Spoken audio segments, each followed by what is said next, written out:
All right, I'm assuming I can be heard, if not seen. Yes, we can hear you. Okay. Great. I'd like to call this meeting to order of the Albemarle County Historic Preservation Committee.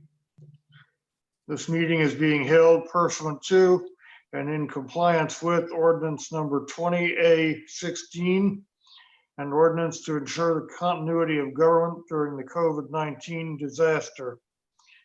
Opportunities for public access to this meeting are posted on the county's website at the county calendar. The public has real-time audio-visual access to this meeting over Zoom and real-time audio access over telephone, both as provided in the lawfully posted meeting notice. Please note that this online meeting is a public record and is subject to disclosure under the Freedom of Information Act. The chat function has been turned off for this meeting. Everyone who is participating today, please remember it is good practice to mute your microphone until it is your turn to speak. Very well, I've called this meeting to order. We do have a quorum present. The first item of business is the approval of minutes for June. Are there any additional comments about those minutes? If not, able to I would access accept. those minutes. Yes, I'm sorry. I was not able to access those. I don't see them posted to the actively posted to the meeting materials. I'm just clicking. They should be. They should be. I think they were sent individually, but they were also posted on the county calendar as part of this agenda. I might have missed the email, but I'm looking at the link and I don't see it. Okay. I know I was late in getting those to Chris, so it could be on my end. All right. That said, is there any further discussion about those minutes? If not, I'd accept a motion. So moved. Moving for approval. Second. Thank you. It's been moved and seconded that we approve the minutes of June 2021. All in favor, raise your hand. I am raising mine, though you can't see it. Opposed? Well, I'm not going to vote on And something I didn't see. Sorry. All right, very good. Thank you. We have a couple of discussion items today, potential topics to include on the HPC website. There have been several listed, do-it-yourself preservation, how-tos or best practices for owners of historic homes, and story maps of Albemarle County communities, which we first talked about at our last meeting using an example from elsewhere. I'm open to hearing discussion about this topic.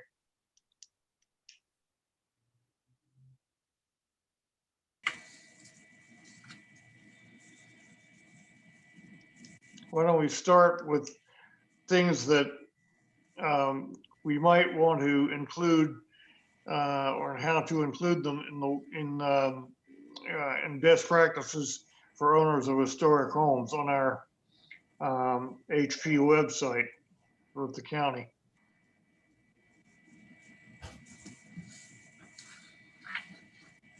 Are you thinking this would be something we would produce, or are you thinking more like linking to preservation briefs? Well, probably both. We certainly could start with linking, but I think it'd be nice if we could add some of our own documents.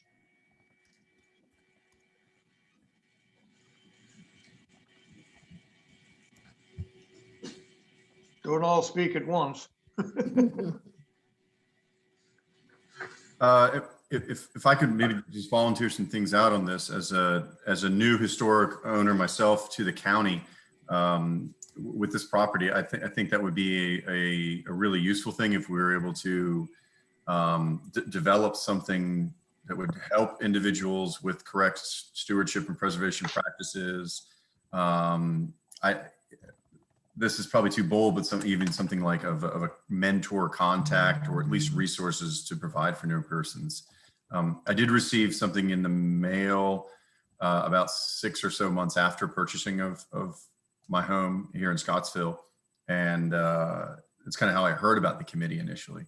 But I definitely think there's something to the idea of this, to say, welcome to this area. We're so excited you're assuming this role. Here might be some good practices. Again, maybe I'm too bold with the idea of like, here's a contact or something, but just thinking aloud here. Mhm. Mhm. Very good. Other comments? Could we maybe include some case studies of owners who, purchased a historic property and kind of the process they went through, and what their experience was and why it was a good thing? I'm happy to That's a serve. possibility if owners are interested in providing that information, which sometimes they might be and sometimes they might not. But yes, that's certainly a possibility. I think in particular, off the top of my head, of Tim Mullins, who with the help of Craig Jacobs and others, restored Findowry. And that was such a gigantic effort that I guess is still ongoing, that it would be interesting to have some of his comments as to how that process worked for them and some of the ways they did it. Especially since Findowry has been the poster child for Albemarle County Historic Preservation. The manual for historic properties that is currently linked online, it does have some case studies included in that. It's got Esmont Farm, Monticola, and St. John's Rosenwald School. So we could add to that, or we could sort of, pull some of that and just make those pieces available in another way as well.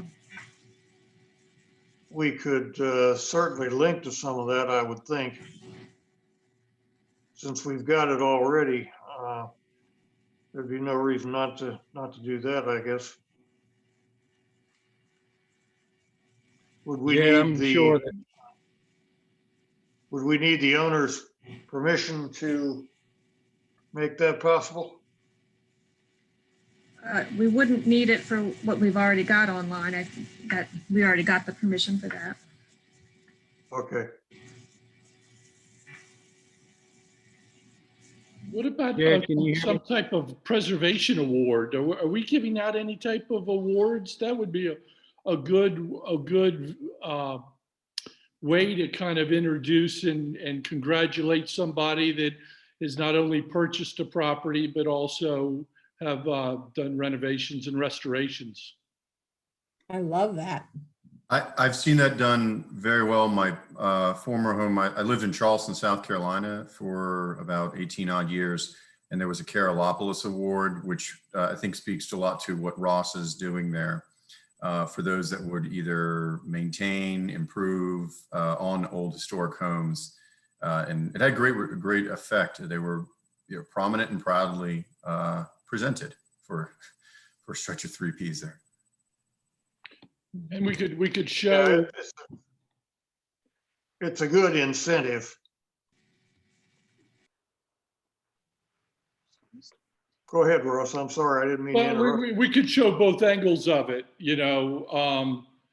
and put the spotlight on them, but then get their wonderful feedback back, so it's 2-dimensional. That way we see it by us acknowledging them and them being able to tell their story. And I think that's what's so important about history. It's all a story. So if we can tie things into a personal story of someone's lifestyle and how they've enjoyed the process and how rewarding it was, and I think it shows the project full circle. Mhm.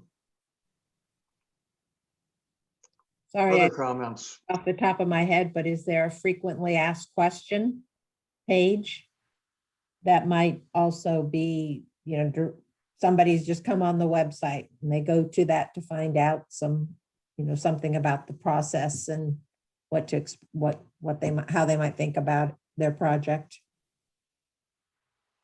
Are there other cities, counties, communities that might provide a model that could might merit further research?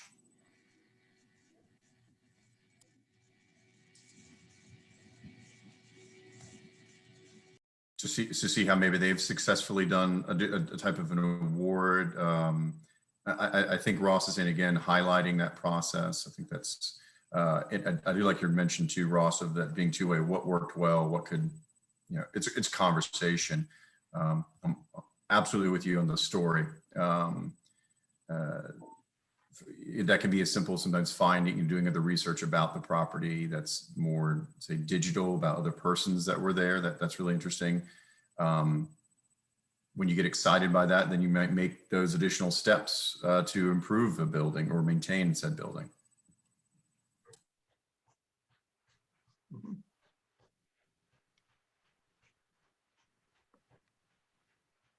Other thoughts?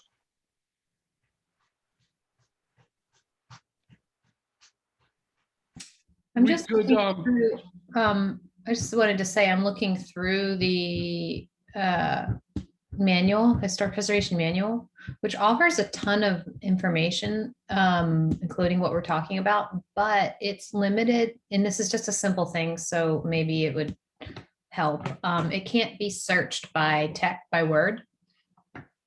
So just converting it into a PDF with text, rendered, I don't know the term for it, could make it a little bit easier to navigate. I specifically wanted to go to the guide and read more about the St. John School as a case study, because I've, been in touch with folks out there regarding the Virginia Lee Murray marker. So it just sort of got me thinking, but I was hindered in being able to use that existing document.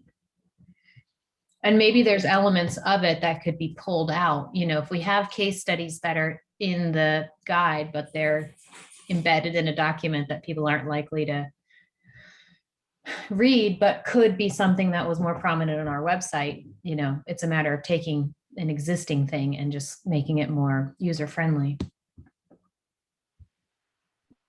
Yeah, I agree with that. I think that's a good point. And we should be able to create a searchable version of that as well. We could do something like a historic spotlight and feature somebody in the industry monthly or whatever, whether it's a stonemason or someone repointing or, I don't know, just kind of like a newsletter type spotlight, just kind of focusing on some kind of a trade of some sort. Yeah. I have a question, and Ross, I like your ideas a lot. I was thinking about, what Liz had said about Daniel's, receiving something in the mail. What is the driver to the website? Other than folks that may be going out and Googling, are we connected to other organizations that reference the website? What drives traffic there?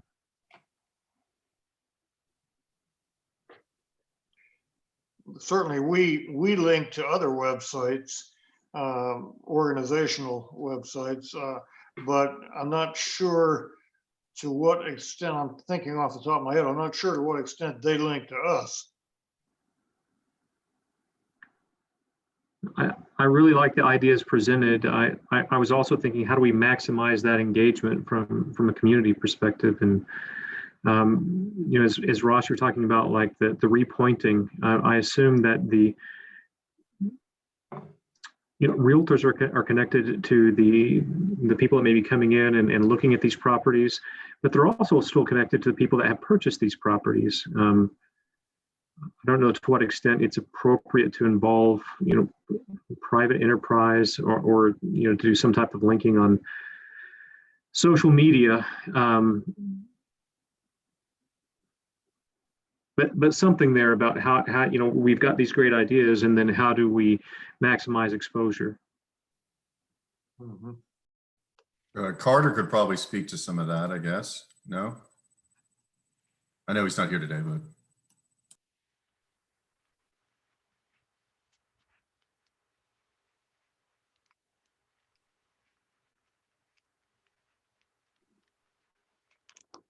Well, do you think we could put together a list then of some of the things we've been talking about and continue to discuss it next time? I think we have some interesting ideas that need to be more fully fleshed out here. And it might be helpful if we could take a look at some of the things we've already talked about and see if we can't start with that. Does that make sense? We could put together a list of the ideas that were just discussed together with some of the other ideas from last time, and maybe at the next meeting talk about prioritizing them. Yes. And adding anything else pertinent to give people a chance to think a little further about it. And if we get that list in our minutes, that'll give those who weren't here an opportunity to weigh in as well. Okay. I like where this is going. And I think for those of you, you know, I think of Ed, I think of Liz, who are involved with other organizations in the area that work also on preservation matters. If you have thoughts about ways of cooperating in whatever way with each other, I think that will be helpful too. All right, if we've had enough to say about this particular topic for today, I'd like to move on to story maps of Albemarle County communities. We saw some excellent work that's been done elsewhere on this process, and I'd like to know how people feel about doing something similar here.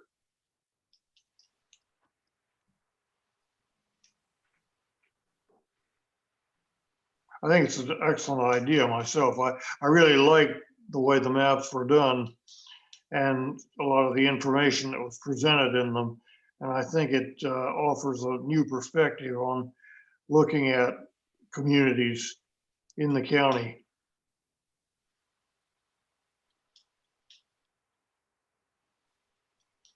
I have a dumb question. If we were to all agree that this is a good thing to do, how does it get done? Who does this? Is this something? Well, maybe that's the question. Is that something that would be done by a subcommittee of this committee? Or would we be able to hand it over to someone who is, you know, more expertise in the subject area? I would think a subcommittee probably would need to be formed to handle this, but certainly everybody on the committee, on the full committee, would be able to weigh in, and there will be certainly for the type of presentation that's done of this information, there would have to be, I suppose, some committee work with the county. The county, I think, would have to be involved in some way in order to make the technology work. Margaret? I think that's right. I think we would be looking to the committee to assemble the content, and staff would be helping to on the tech side. Is that something that the county will be able to accomplish if we work on this and we get content ready? Is the county prepared to work with us on getting the necessary technological aspects of it done so that this will have some meaning? I don't know enough about the technology to say absolutely yes, we're ready to go, but I know that there are staff members who are interested in being able to produce that kind of work, and who are looking to get some training in it. Beyond that, I can't speak intelligently on the topic, but as we continue to look into it, we'll learn more and figure out what's needed. It looks too like Well, the Piedmont Environmental Council was involved, and I know they have mapping in-house GIS people. I'm wondering if they kind of built the backbone of the map. Yeah. Chris, do you have any right. on that? Yeah, I'll add. I'll add. I'm a mysterious staff person. I've done story maps, but it's been quite some time. So I just need to re-jog my memory on GIS as a whole. But it's something I've done before. You know, It can, as most things, it can get complicated, but and that one did look like it was a higher level. It had a lot of detail that the subcommittee could probably provide, and then me re-jogging my memory on story map creation would probably get that ball rolling and checking with our GDS staff, because I imagine they're kind of more familiar, because it's probably something that if they haven't done recently, they have done probably before and have more established foundation. Well, I guess my concern is that I know that county staff is already stretched pretty thin, and so we have to have some kind of commitment. I think the PEC could certainly be helpful, but at some point, county staff would certainly have to be involved, and that's why I broached the subject with Margaret to see what maybe you could see what sorts of problems there might be at the county staff level, or conversely, what might be able to be offered before we go too far into this. And also, we will probably need to make contact with some people like the PEC who have done this recently in the past.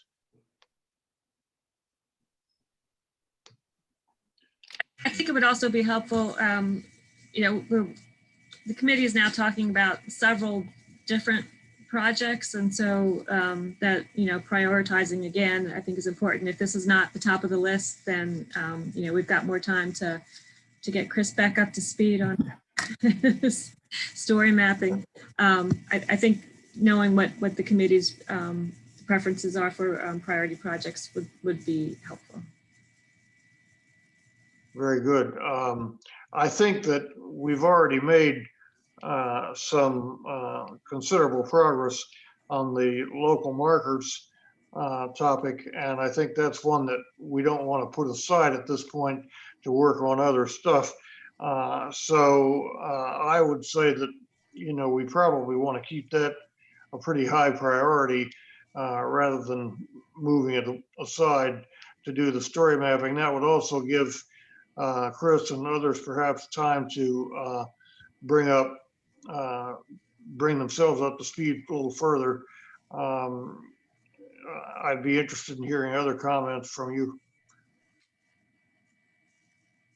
Well, I agree, Jared. And as I'm sure everyone is aware, subcommittees sound like a great thing and are harder to coordinate than is perhaps ideal for, maximum output of product. So but the story map could be a great next, a map would be a great way to highlight the local markers as they're installed and, or other, features. So they certainly have like, proximity and benefit, but I would just, sounds great to say, let's have a subcommittee work on it, but how do they work on it? And when, and how? Exactly.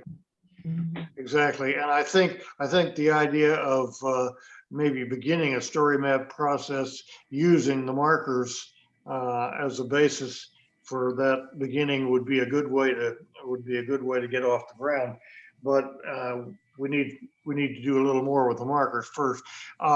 Another thing that this brings up is a question for Margaret.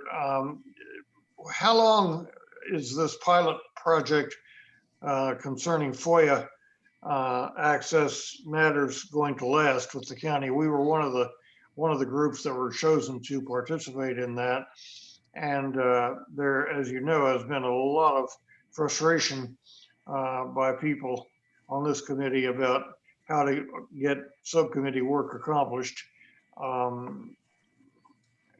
I Is believe there when going to be any change to that? Or? my memory is that when the pilot program was established, it was for 6 months. Right. I can try and look back through the emails and see when that first started. I haven't had any updates on that, and I think the next possible update on when or on any possible changes to in-person meetings, I think next week would be the next possible update. So. All right. Yeah, because I think it is frustrating, and it makes it difficult, as Liv says, to get the kind of progress that we would like to see on some of these things more easily. So that would be helpful to know a little more about and where things are going to stand. Certainly before we try to set up another subcommittee for any reason. I think we might want to figure out how things are going to proceed in the future. So I found the email that Margaret was referring to. Dates March 3rd, 2021. It says the pilot programs to last 6 months or until the expiration of the continuation of government ordinance. So it kind of seems like it's more on the indefinite side, because I think that the expiration on that is also on the indefinite side, or is up to the board of supervisors to, I believe. Right. So it looks like we're not out of that time frame yet, but it'll be interesting to try to see what comes next, and if we can get back, if some of the reactions that have been had by various subcommittees and so on in other areas of county work can be looked at. I hope the board will consider how we want to proceed as we move forward in the future. All right. Let's move on to work group updates. Heritage, education, tourism, the local historic markers topics, and the text status. If Liz would like to bring us up to date on that, that would be great. I'd love If to. you have anything you Well, I would love for Nancy to provide an update on the Riverview Farm marker.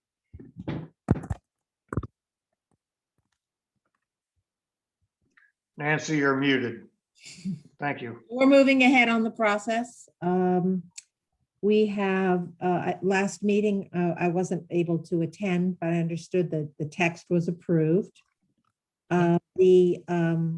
The Ivy Creek Foundation and landscape architect Liz Sargent have conferred about the location of the marker, and we now have a proposed location And all of these things are now indicated in an application form that's being filled out that goes to DHR. I think we're nearly complete. There are a couple questions. There's one question in particular about who owns the property, and I forwarded that question to Margaret to try and figure out how to answer that question and get the necessary signatures because it's jointly owned by the city and the county. But I think otherwise we're moving ahead and ready to put in the application. So Nancy, two things we'll need to coordinate on. I did send you back a marked up version of that, but thanks for that reminder. I did not give you the city information for the ownership part, so I'll need to get that to you. And then I think as we discussed before, the location needs to be approved by the Board of Supervisors. Okay. So we'll need to coordinate on that. Okay. Figure out what Alright. time that needs to be. All right. Is that at a public That's great. location? Does that location, does that go at a public presentation, or is this something that just gets approved in the office? I'm hoping that it will be done on a consent agenda. I don't I need to go back through my notes and see what Siri might have told us. I'm hoping consent agenda is the way it would go. Okay, I'm asking because I don't know what materials might need to be provided, photographs, maps, what, I put something together, but there might be more that's needed, and I'm happy to help out with that. I would think probably a copy of the application filled out, and which includes the map of the location, and we as staff would provide an executive summary for the board. Okay. Very good. I'm happy that's going to move forward. It's an important marker and an important site, and I'm glad it's getting some of the publicity it deserves. I think that's great. Thank you for your work on this. Liz, do you have anything further? Just on the Virginia Lee Murray site, specific location for that marker in the proximity of the St. John Rosenwald School site. I met 2 weeks ago, maybe, with Pastor Kelvin Hawkins of the St. John Baptist Church out there in the St. John Cobham Sismont community. You all may know that the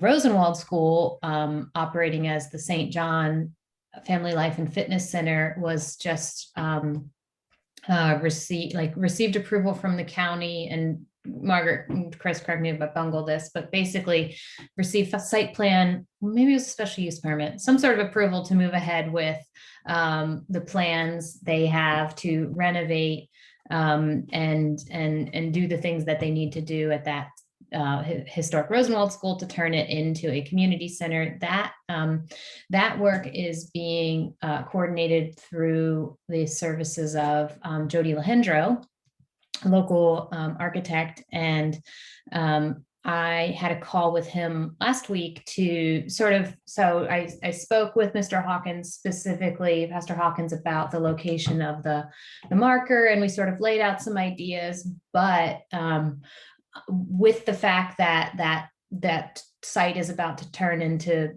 there's about to be some construction going on, I wanted to be cognizant of not, doing something that we would then want to, it would be in the way, or just turn to find out that, oh, that wasn't a great place for it. So that kind of prompted a call with Jody Lahendro, who is now, it's sort of, I think, galvanized the understanding that they need to kind of do some master planning, and have pulled in, I think they have an existing civil, but are working with now a landscape architect Suffice to say, not exactly ready to push forward a recommendation for the sign location, but everyone is really excited and just wants to find the best solution for locating that Virginia Lee Murray sign.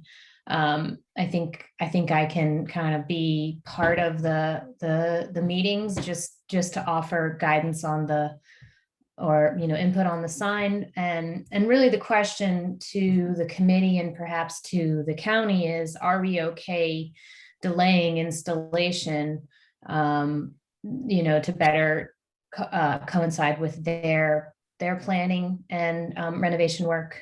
I guess I'd just throw that out there. How do we feel about that? As just to follow up on your reference to the recent approval, the request was for the actual use, the community center use, and it looks like that was approved on July 7th. Great.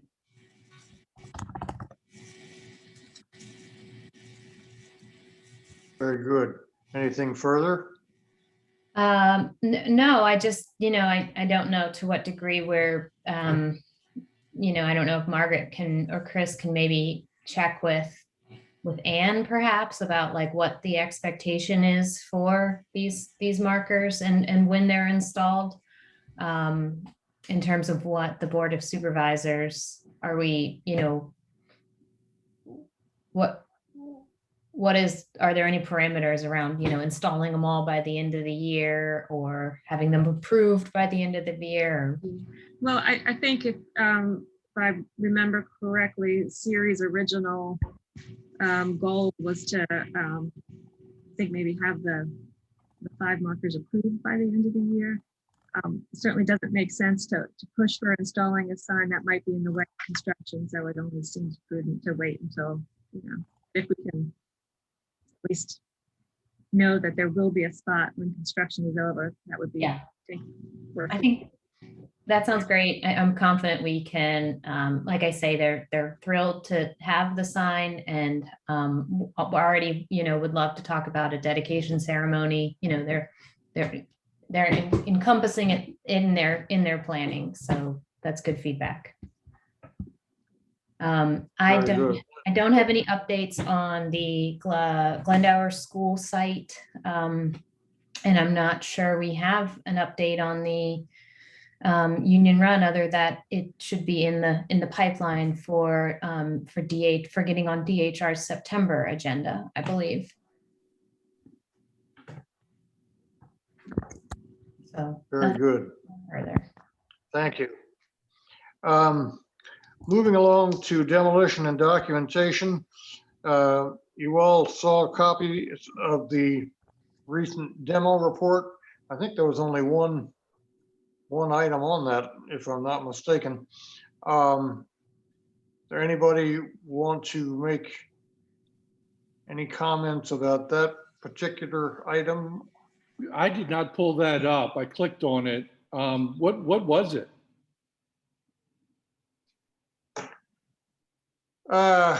Chris, help me out here. 3050 Ivy Road. Actually, I was going to ask the committee or the demo committee at this meeting question on that. It's the 1950s. 3050 Ivy Road? Yes. Yeah. I believe, Okay. let me double check the demo report. It says removal of all bathroom and kitchen divider walls, finished appliances and furniture. So it's interior demolition, not demolition of the home, like the complete home itself. I wasn't sure if that property was of note, even though it was built in the 50s, maybe by a known architect. Oh, I've been to that place before because they installed a special surface on their driveway. I remember this place. It's up above a little pond off of Ivy.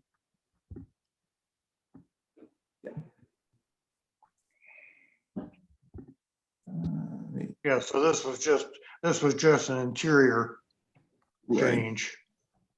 All right. All right. Anything else on that? All right, I'm going to try to do this. I'm having some computer problems today, so we'll see how this works.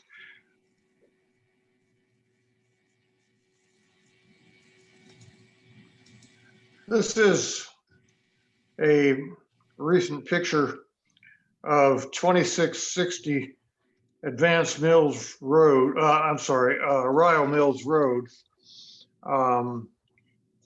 That's what it looks like now. You can see those gate posts. What they are hiding behind all that foliage is a house. There are the gate posts. The house was named White Pine. We don't know the exact date of its building, but it's a fairly extensive house. The man who built it is standing there at the gate. His name was Woodsy Hawkins, and he was a self self-educated carpenter and builder. The Hawkins family was a prominent family in the Ryle Mills and Union Ridge communities after the Civil War. As we already know, Hugh Carr from Ivy Creek from the Riverview Farm was married to his second wife, Texie Mae Hawkins, was a member of that family. They raised 7 children at Carr's house, at Carr's farm, and the house and family graves are still there. Woodsy Hawkins is buried in the Lincoln Cemetery on Hydraulic Road. And 4 generations of Hawkins family members lived in this house. It is today still standing. It's not in great condition, as you can see, but it does certainly offer a lot of interest in getting some documentation done, if that can be done. The property was sold by the last Hawkins family member, Sylvia Hawkins Scott, who now lives in Richmond. She and I have talked extensively about this, and I have a number of other pictures and a lot of Hawkins family records and so on. I've known Sylvia for many, many years, and we worked together a long time ago at the university. She was the last, as I say, the last Hawkins owner, and it was sold eventually, along with the lot next to it, to Pleasant Grove Baptist Church, which used to be up by the airport and is now closer to Earlysville, as you know. It's a very interesting house. It's got a large wing on the back, which is original also. I think it would be nice if we could get that place documented before it goes down completely, because I think it may very well. It's not likely to be lived in again, although it's, I think, still capable of being redone, but I have not been in the house myself, so I don't know the details of it. Anyway, that's just something I wanted to share, and hope that you would have some interest in seeing what could be done with it.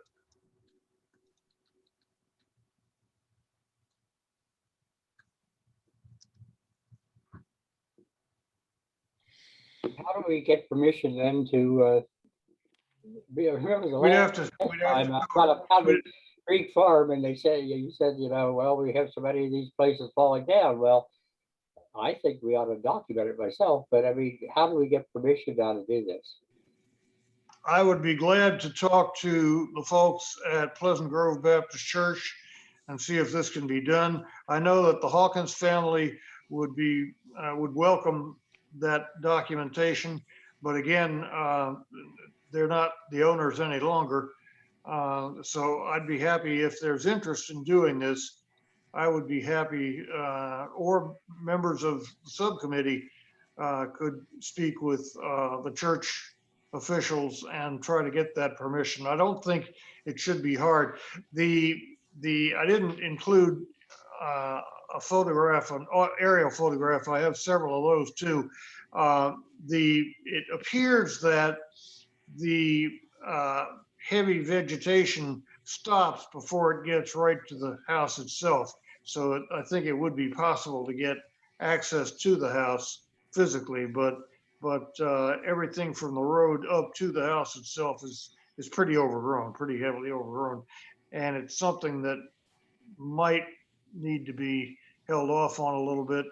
I don't know how many snakes and other wildlife critters are buried in there, but it's worth considering.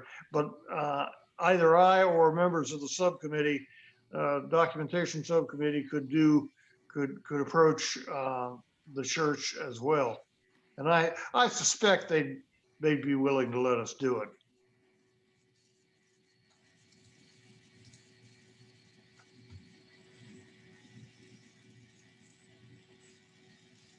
It's owned by a trust. Robert McConchie. Robert Edward McConchie.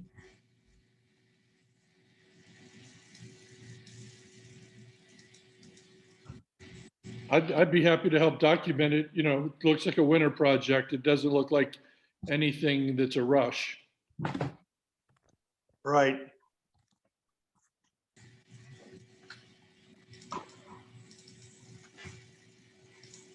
Ed would need to have to bring his machete with him. No, I'd be happy to do that too. It just raises a question now for me of you know, how do we determine which ones we do? I mean, I want to do all of them, of course, as you well know, but I'd be happy to do that. But nobody wanted me to do Pounding Creek Farm last time, so I don't understand quite how your processes are working here. I mean, I'm happy to do as many as you want me to do. But I would still like a clarification on who determines all this, I guess. Anyway. Well, generally, we just have been doing documentations when we get a demo permit. So that's kind of been what my experiences with the demos have been. So, you know, whether this is a conversation with the church to see if they're interested in preserving it, that might be one angle. But yeah, I mean, Ed, we could be running around the county nonstop doing demo, you know, doing documentations. So that's a good question, is what makes it a viable project to go document?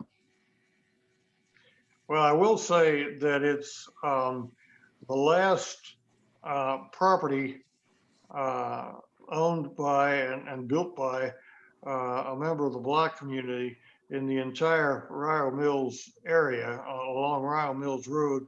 There is nothing else left standing from that area. The Hawkins family was a prominent family in that area. And so that's why I bring it up. Yes, it's true.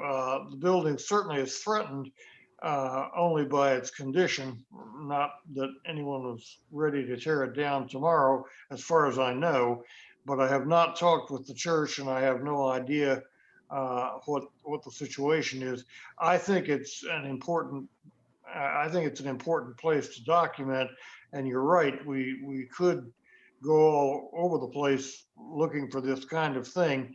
But if nothing else, I can try to get some more photographs and do some of that, even if we don't do a full documentation on it. I just think I think it's a shame to let it go, because it's something that in general is not known. I don't know if Ed was aware of this place before or not, but there's nothing else, as I say, anywhere near it in that whole area that has been preserved until now. And I just hate to see it fall down completely before we do a little more work on it.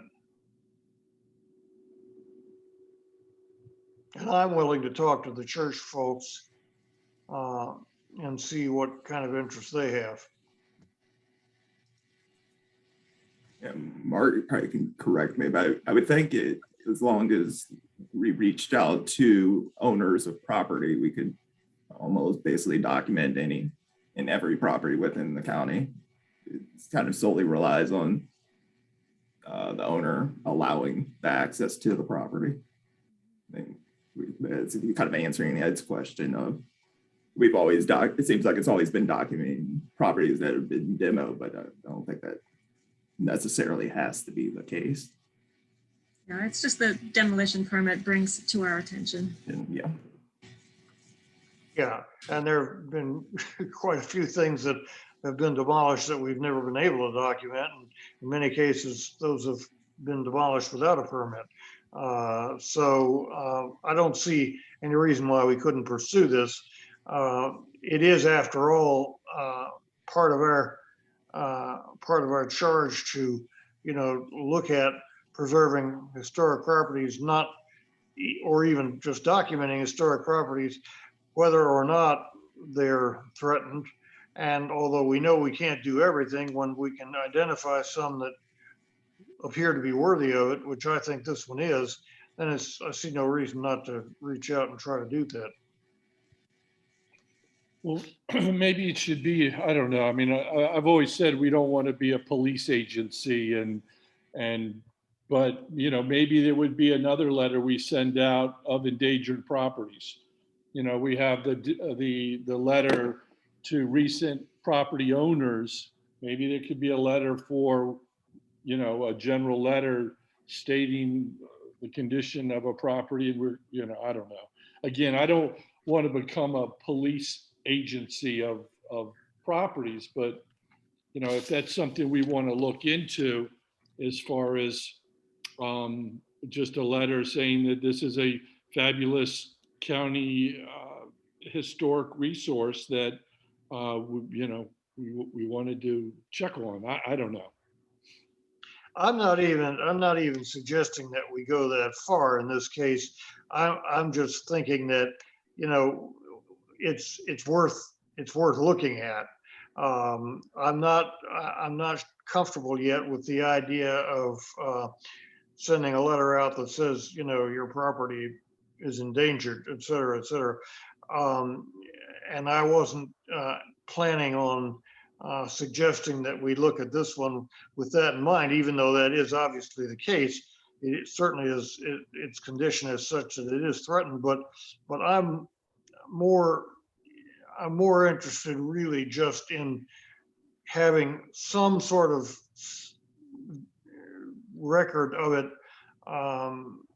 so that we can say this is a resource that has been a contribution to a very localized Black history area that we've spent some time on, and that I think would be worth continuing to make note of whenever we can. I think it would just be a shame to let this go unnoticed, as it has been all along for so long. It was until recently, it was in the Hawkins family, and it remained from the time it was first, from the time the property was first platted. It was in the Hawkins family. Ms. Hawkins' great grandparents were the original owners, and it just seems a shame not to be able to do something with that. I think it's a worthy candidate for some, at least minimal form of documentation. Do you have a street address for it? I can look it up further. Yes, it's 2660 Rio Mills Road.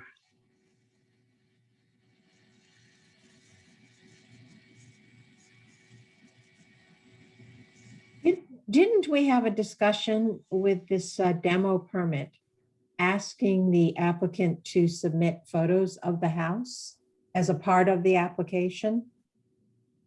Which would relieve the committee of a little bit of the responsibility. Should you not be able to get to it, at least there are, a photograph of each of the elevations. Simple as, with your iPhone, just upload those and submit it with your permit.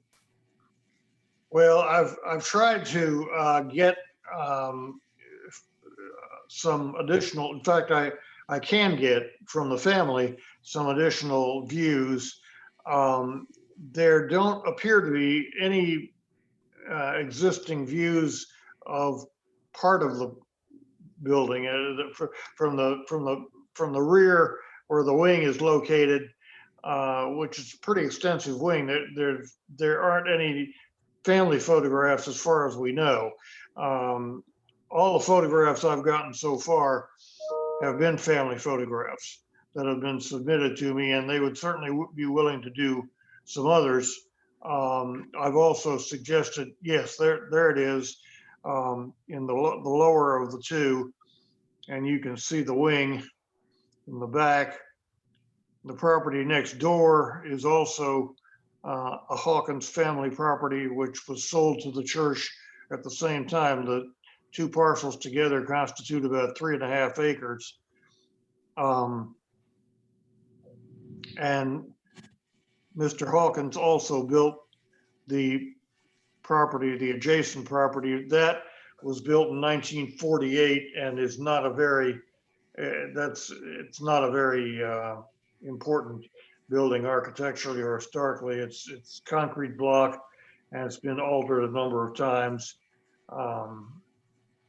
But the old house below it there is very interesting and very much, I think, worthy of further documentation.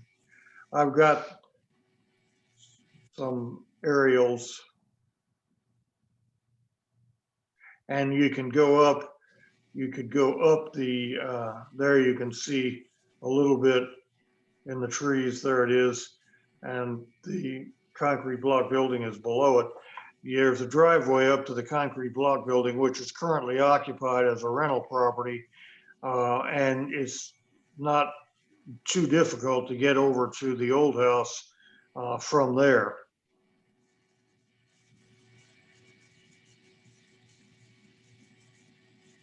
I just think it's kind of a neat place that would be worthwhile. If the HP committee isn't interested in this, I'm just going to take it on personally and see to it that there are photographs, there are better photographs. I can easily get permission from the church, I think, to go in and do that. But before it gets to the point where the jungle has just overtaken it, I would like to see that happen. Well, I totally agree. I mean, it seems very worthwhile to have documentation of this house, especially while it's in a reasonable condition. My question just had to do with responding to Ed's question as to, where do we draw the line, in terms of getting documentation? And if we could get photos with an individual's demolition permit, that at least gives us something. We haven't been successful in making that a requirement of the application process, but I think we have another opportunity as we're revamping our digital submittals and our digital applications, and I'm hoping that might give us an opportunity to at least request it, to make it part of the application. And just explain why. Yep. Just really honest, earnest terms of, we just would like there to be documentation, and it'd be easier nowadays with people's smartphones. Right, absolutely.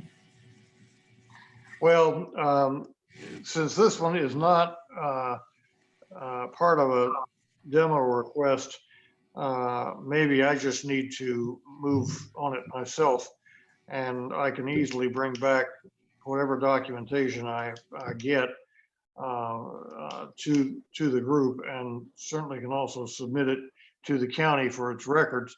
That might be the best way to handle it at this point, but the family is certainly willing to cooperate. I think the church will as well. And so I don't see any real problem.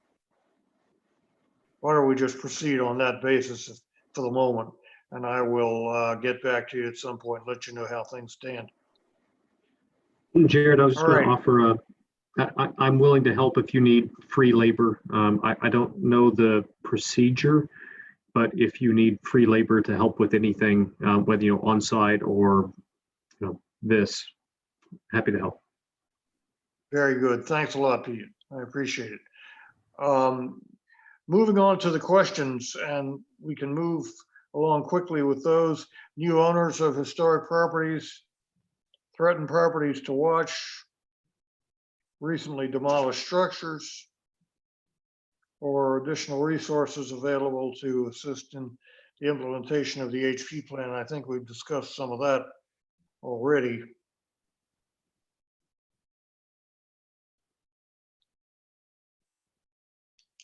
If there's nothing further on any of those, I'll announce that our next meeting will continue to be a virtual one. And that will be August. The agenda has that incorrect. That date is today. So if somebody got a calendar in front of them. You might print out I had updated it between the time it was posted. It's August 23rd, 2021. Very good. August 23rd, 2021. Excellent. And that's all I have for the full committee. I will now call this meeting adjourned, the full meeting, and call to order the meeting of the Historic Marker Subcommittee. If there is anything that you folks would like to discuss today, this would be the time to do it. Thank you. I will add, hold on, no, sorry, Liz. I will add, while all the committee members are on, and Liz might probably be bringing it up, of switching the subcommittee meeting to 4:30, where the normal full meeting would start, and then the full meeting would start after, say, for example, around 5, the inverse. And wanted to get Liz was probably going to bring it up, but wanted to get the thoughts of the full committee. Well, I don't have Diane's feedback on that, so I don't know that works for her schedule. So maybe we just table it unless Okay. there's strong feelings from the larger committee.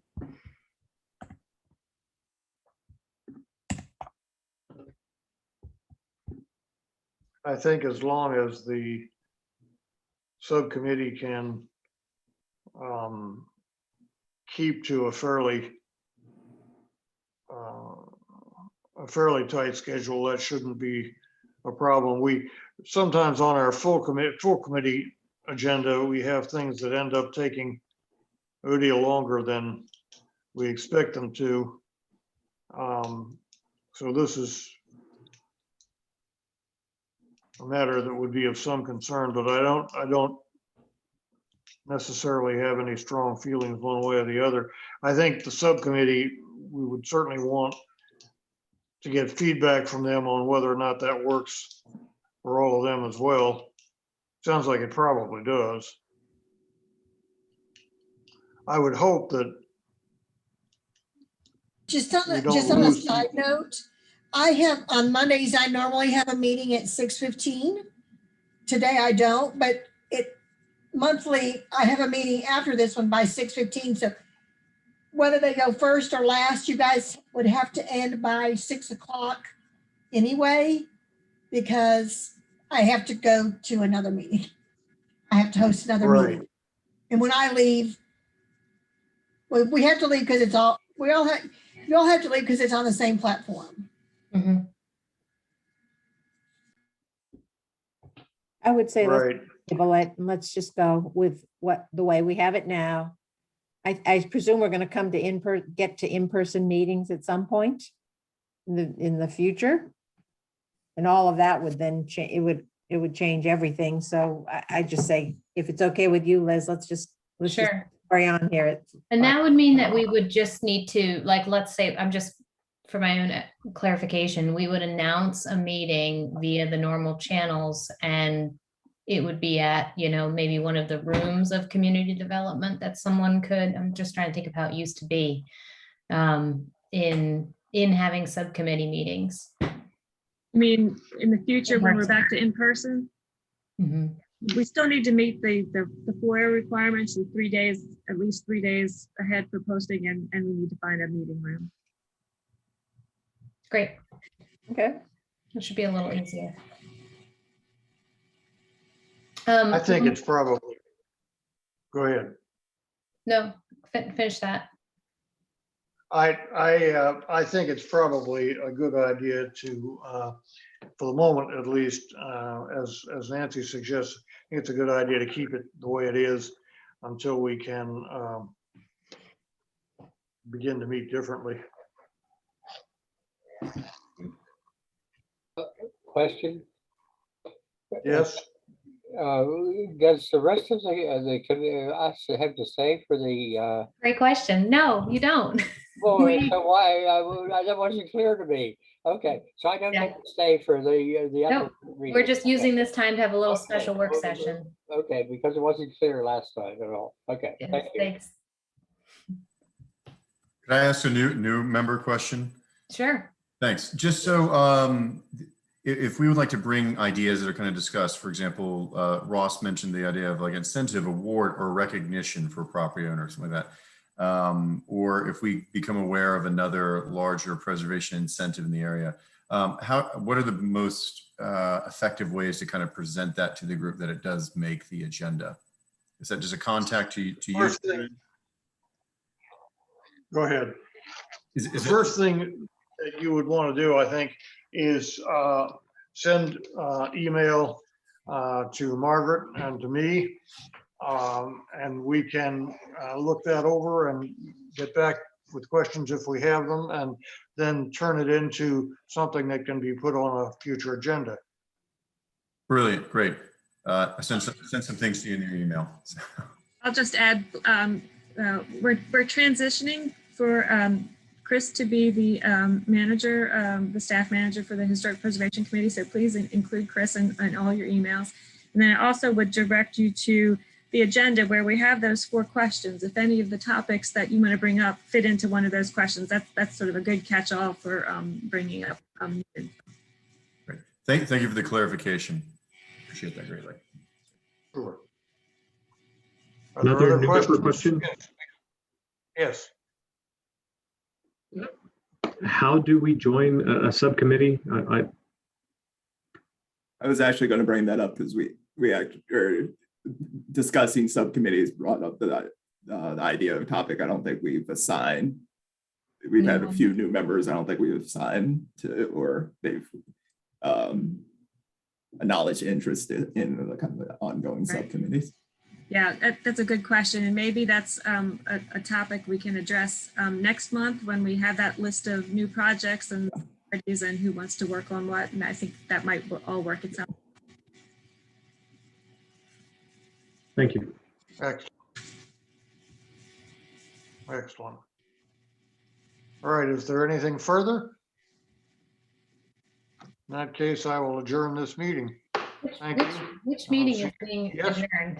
Sorry, what, Well, do we get to meet or subcommittee, or not? it's the subcommittee meeting.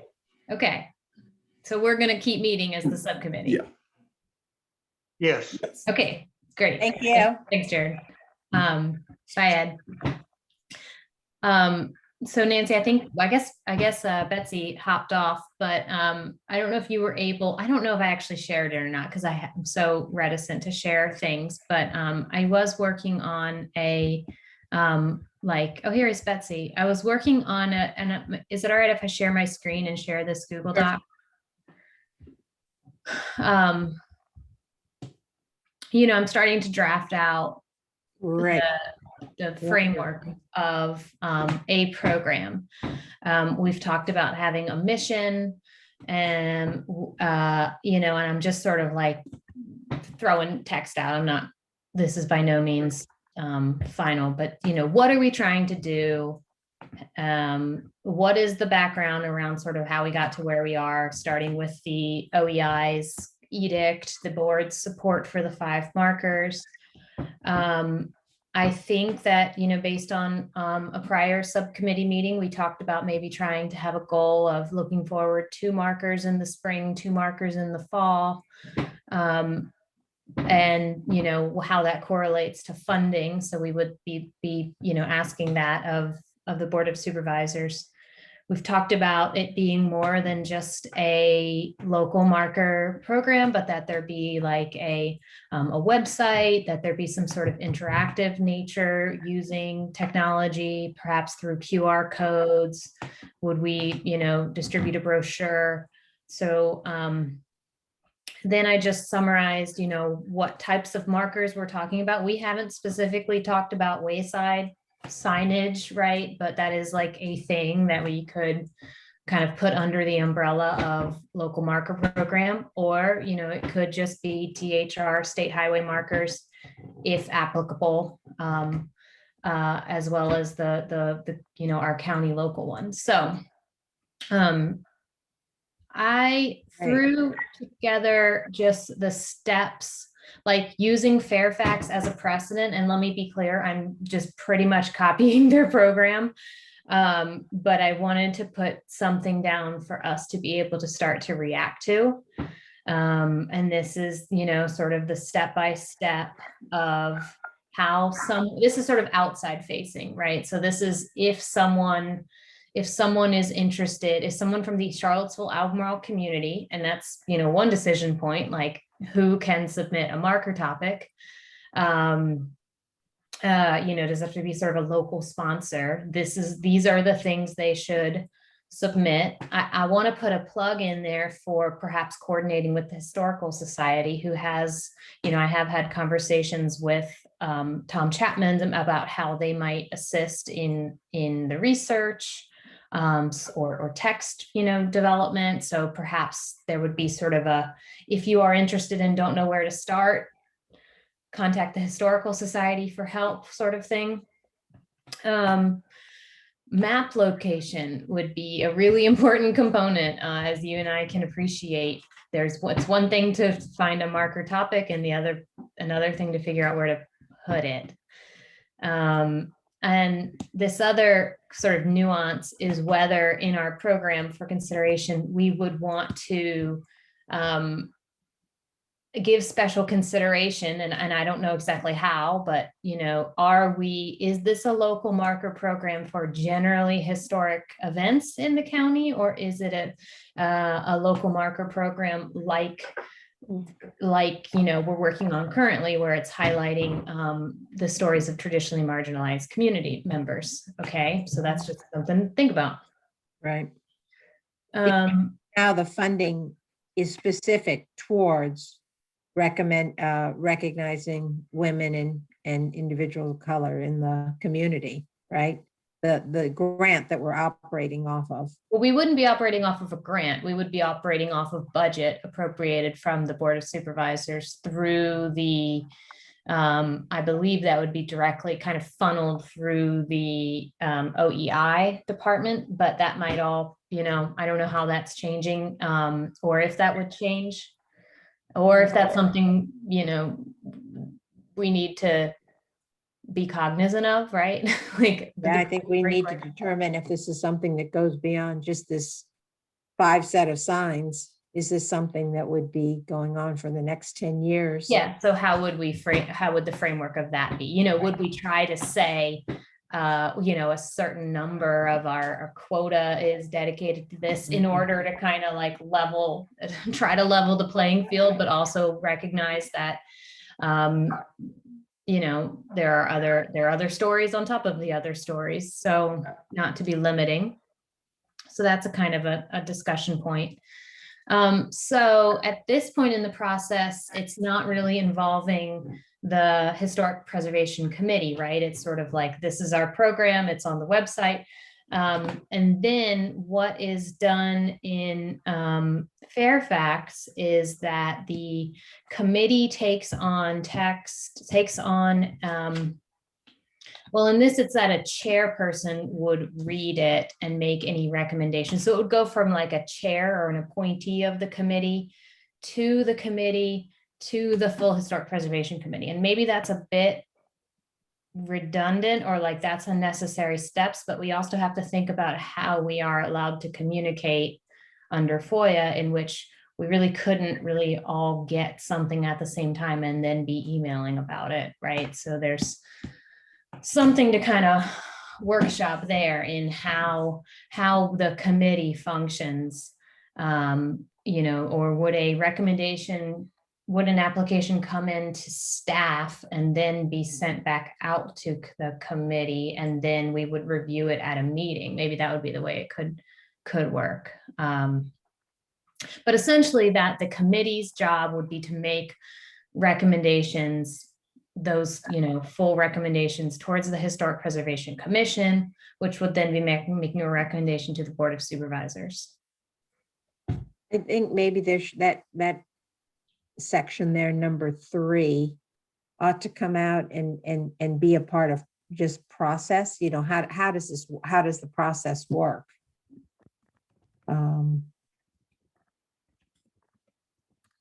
So not external facing.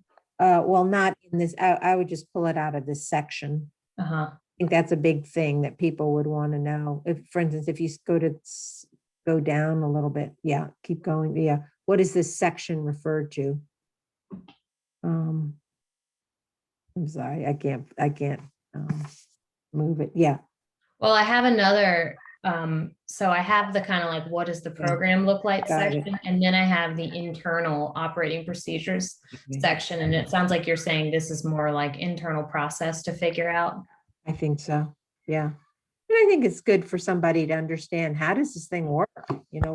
Who's going to be reviewing it? And Yeah. just Yeah. be as transparent as possible about that.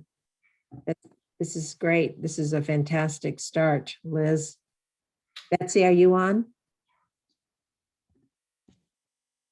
Okay. Why don't you send it out, and let's have the subcommittee give comment. Myself, I'm sorry, my screen's been totally messed up. I joined the meeting when I left Lowe's a little after 4:30 on my phone. And of course, I couldn't talk. All I could do was listen to what everybody said. And then the minute I got home, I hung up on my phone and I tried to join the meeting on my computer. And it gave me a strange version of things in which my information, my picture, and there was no way I could communicate. You were probably joined as an audience member and not as a panelist, and then you got promoted up. But I didn't get anyone's attention. So anyway, here I am now. And Liz, thank you. I think this is terrific. I think it gives us a good place to set a standard so people know what to expect, because we've really been flying by the seat of our pants. Well, Which we needed to do, Betsy, on the first go around, a couple go arounds, just to see what were the what issues came up and how we Yeah. what were the glitches, and so. here's some things I would love to get your feedback on. So for example, Chris is raising his hand. Go, Chris, please. Can you hear me? Yeah. I actually I was curious, and I stumbled upon kind of a local market program from Forsyth County in North Carolina. And it I was listening to your discussion, kind of brought up the aspect. I can share my screen. Kind of bring up the aspect because we were discussing public participation and the expanding to tell histories of kind of different communities.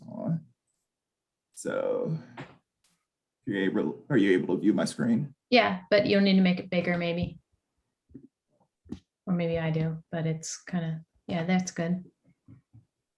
So they've kind of developed this point ranking. So it captures kind of everything you were discussing, but it gives more points to particular aspects. Yeah, put some metrics on it. Yeah. That's good. That's like it's objective, not subjective. Right. Yeah. And then it gets the ability to have the public kind of Underrepresented history. Yeah. Yeah. That's really useful. I can, I had bookmarked it and I forgot about it until I was listening in. So I could send the link kind of to the PDF that I found.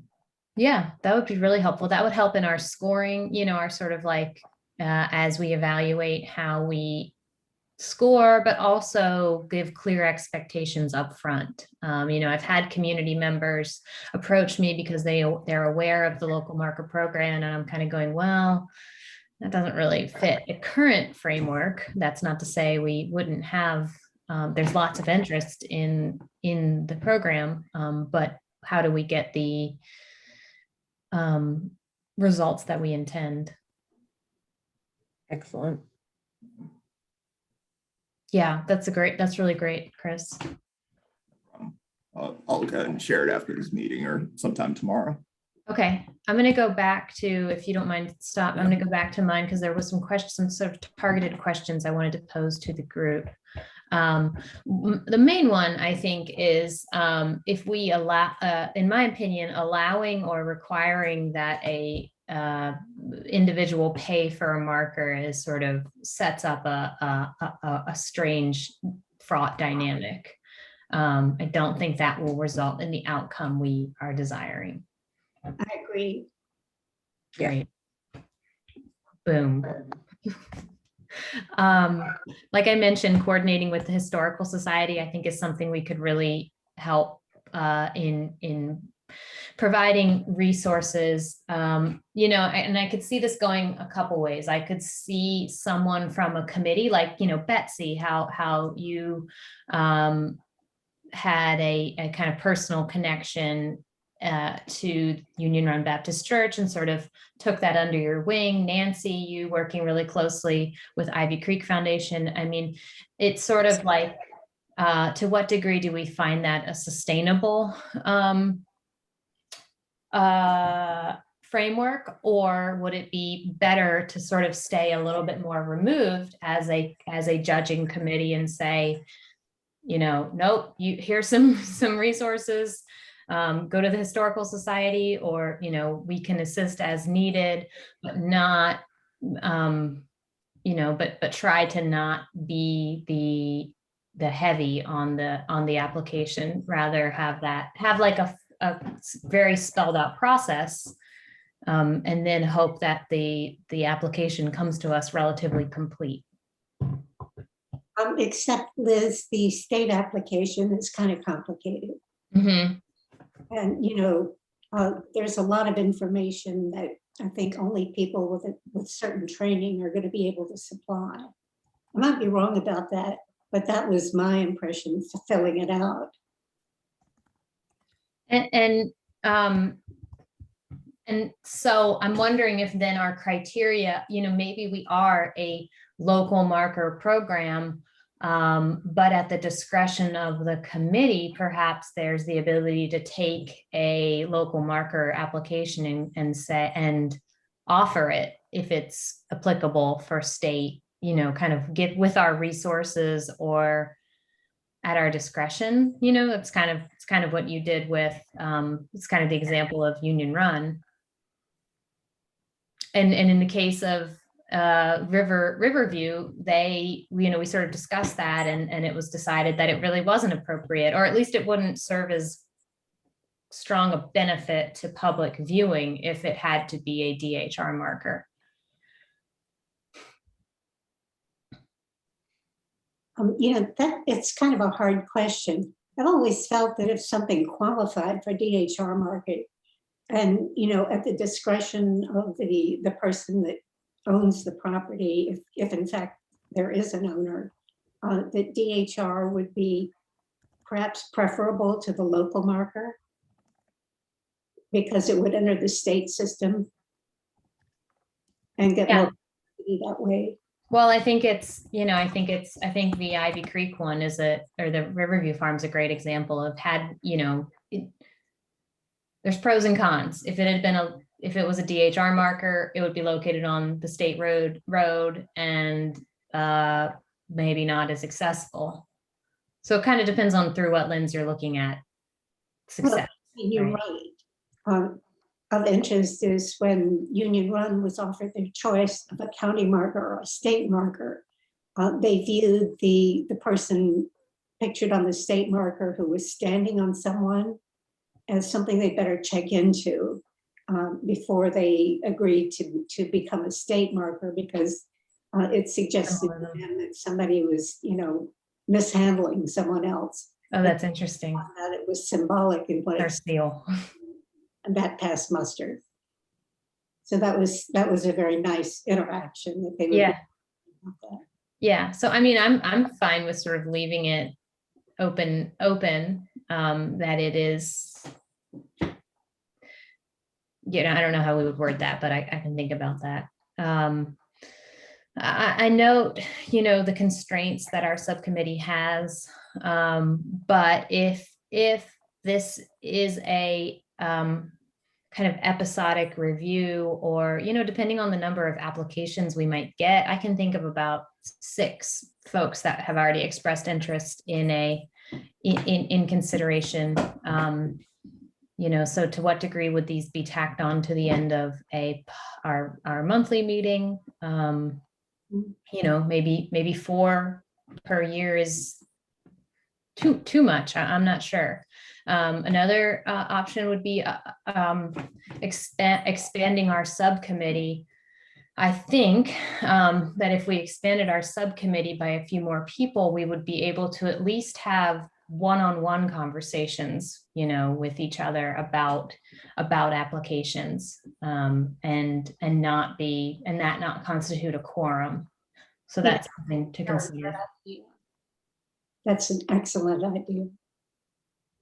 Because not being able to have one-on-one conversations and having to wait 20 minutes before you return an email really isn't the best system. Yeah. And then finally, I'll just throw something out there and echo, or at least try to advocate for what I think is a very important consideration, certainly of the committee, but especially of Diane's, who wasn't able to attend the meeting today, and that is regarding soliciting and really achieving or receiving authentic community input in how we think about the signs, the topics, the advertising of the program. How do we achieve that thing, which is community input? I mean, we would be asking the community for submitting sign topics, but I think we really need to think about how we would reach people in the community that maybe aren't checking our website. And I don't have an answer here. I just feel like I need to kind of speak on Diane's behalf that consideration make its way into our process. I wonder if we went to Seville, the newspaper, and just say, look, we'd like to have you run just a very small article about this. They do a lot of local interest stuff, and maybe they would be willing to give the marker program a write-up and just point out that a couple markers have already been erected and here they are.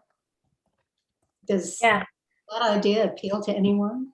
We could, and it could coincide with an unveiling. I think that's a really good way of drumming up some press interest. For the marker subcommittee, please contact X. Chris, for instance, please contact Chris. Maybe there's also another way to I think that's a great suggestion, Betsy. I wonder if there's also the way to put something on the sign itself. I don't know how to write it in a very sort of concise way, but if you have interest in a sign, go to blah blah blah. Yeah. Well, we For talked about information. having the QWERTY codes, but maybe even before that, we could experiment with, and I'm just thinking, like, I make a lot of signs for Monticello, and like run a lot of different variations of when it's a temporary sign, we go to TNN and they have a product that is weather resistant and lasts months, versus if it's super expensive, we're going to go to Gropin and have something expensive produced.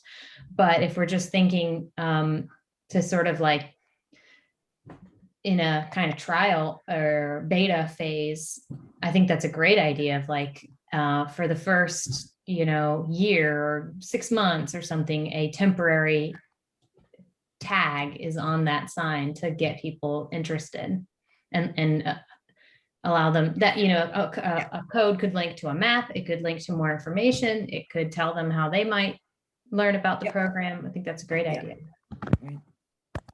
The thing that I'm left questioning after this year of doing these signs is how do we develop the text? And I know you're sort of mentioning that but the Riverview Farm one came about because I happened to be sitting on a committee.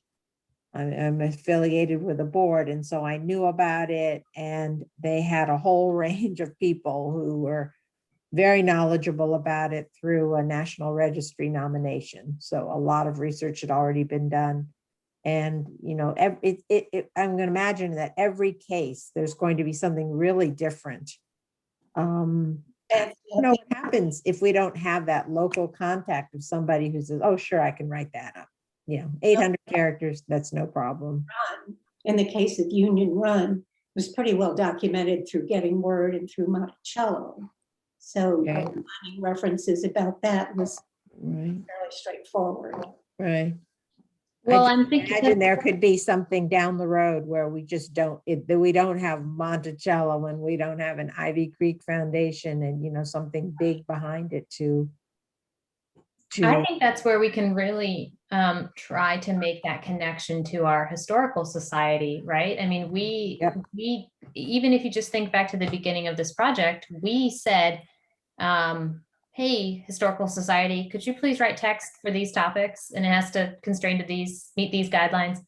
And that had a lot of back and forth, probably because we didn't offer a lot of guidance into what we were looking for or what we then required, and we got there eventually. But I think that would be, I'm thinking of and we have some people that have expressed interest in this program that are historians. So if we just gave people I don't know, a little bit of a structure, it would come back to us and probably be too much words, and we would have to say, well, we're going to need to cut that down. And then it gets into more of an individual back and forth.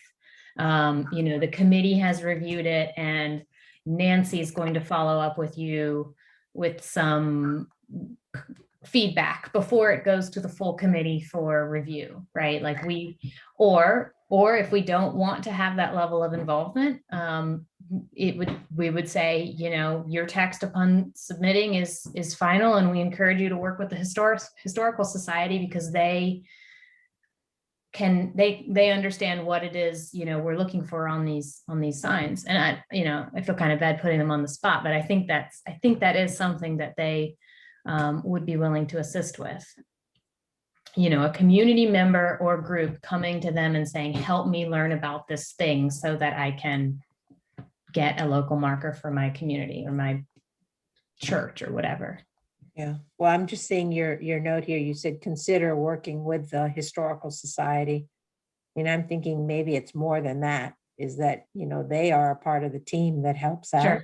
Sure. And have another conversation with this person at the Historical Society and say, this is what we need, and, can we get the Historical Society, more clearly connected with the writing and the confirmation of facts and.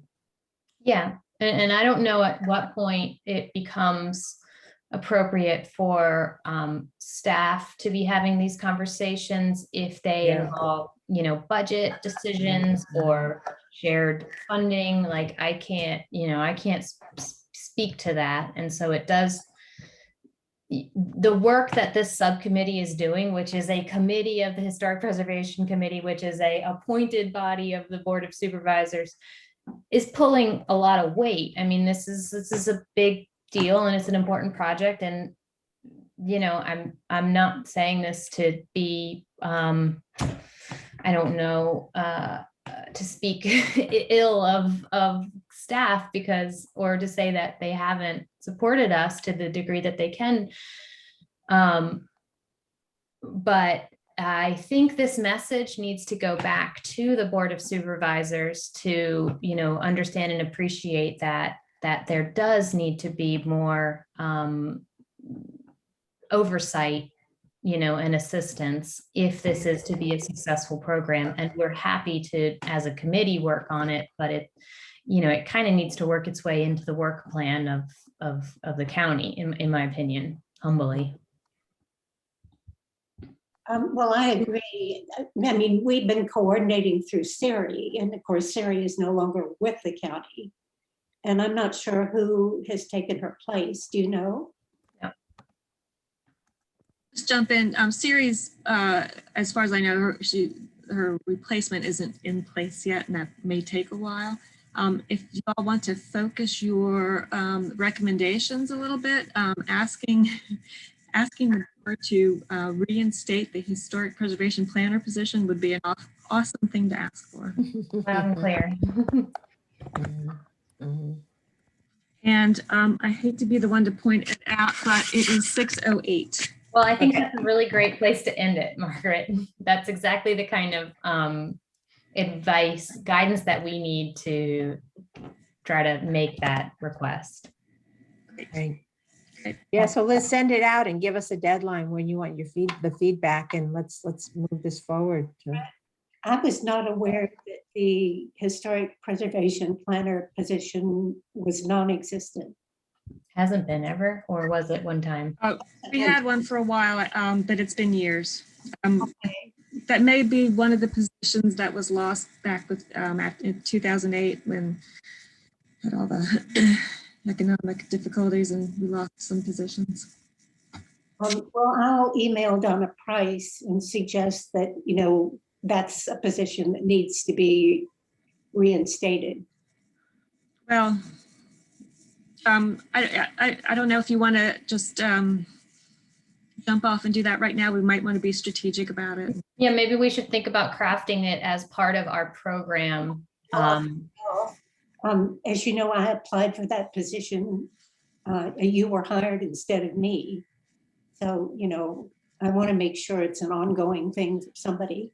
So let's not confuse the historic preservation planner and design planner positions. Are very different. Okay.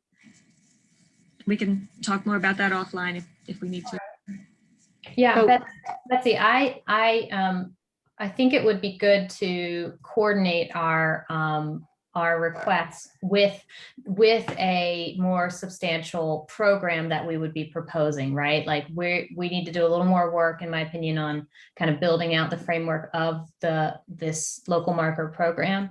And when we feel like we have a really solid case, let's put it forward sort of as a committee, or even with the weight of the Historic Preservation Committee behind it, and sort of spell out some things to consider. Margaret, do you have any insight into like budgeting cycles, or like when an appropriate time would be to do that? Coming up in the fall, so it's time to committee to start talking about budget. Great. And I want to make sure that Carolyn has a time for a break between meetings. So we should really. Okay. Well, thank you for letting me. I'm sorry, Margaret, I just need to be in conversation with you about finalizing this application. Yes. So emailed a request to get the information for the city, and I'll work on the figuring out what we need to do with the board tomorrow. Thank you. Great. Thanks, everybody. Thank you. Bye. Bye, everyone. Bye-bye.